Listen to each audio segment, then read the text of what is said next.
Hello साथीहरू, मेरो पास्नेको blog सबै हेरिदिनु होला है। साथीहरूले हामी चाहिँ यता माला बनाइरहेको छौँ। यो चाहिँ मेरो बेलुकै माला बनाएको, दिदीले माला पनि बनाइसक्नुभयो।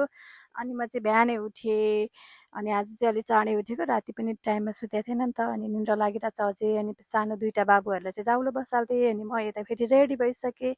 अनि रेडी भएर यसो दुध पानीले नुहाइदिनु पऱ्यो नि त, सानालाई चोखाइदिनु पऱ्यो भनेर। अनि सबैजनाले मेरो बाबुलाई नुहाइदिनु थाल्यौँ। पहिला बाबाले नुहाइदिनु भयो, त्यसपछि मम्माको पालो, अनि त्यस पछाडि फेरि दादाको पनि पालो।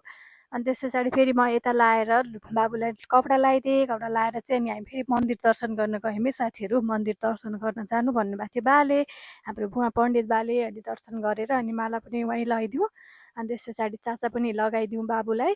अनि चाचा लगाइसके पछाडि चाहिँ अनि हामी घर फर्क्यौँ। हामी चाहिँ अटो कुरिरहेछौँ, बाबाहरू चाहिँ बाइकमा जानुभयो, हामी चाहिँ सबैजना अटोमा आयौँ है साथीहरू। अनि म फेरि आउन साथ सबैलाई चिया बनाएँ।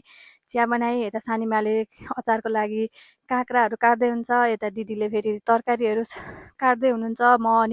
म चाहिँ कुकम्यान है साथीहरू, के गर्नु, म पकाउँदैछु, यता फेरि सानीमाले चाहिँ अचार मोल्दै हुनुहुन्छ है साथीहरू। अनि फेरि ल अब साइज चाहिँ ढिला थियो नि त, अनि घरमै आएर खुवाउने भनेर निर्णय गऱ्यौँ। अनि घरमै खुवायौँ। बाबाले चाहिँ दियो कलश गर्नुभयो, हामीले चाहिँ सामान्य गरेको है साथीहरू, घरकै मान्छेले, अरू कोही पनि बोलाएको होइन, सामान्य बाबुलाई खुवाइदिएको मात्रै हो आज, सायद जुर्या भएर। अनि बाबाले दियो कलश पूजा गरेर अनि माम पनि खुवाइदिनु भयो साथीहरू। ल, मेरो बाबुको पास्ने चाहिँ यस्तै भयो है, हेर्नु होला, सबैले हेरेर कमेन्ट गरिदिनु होला, माया गरिदिनु होला साथीहरू।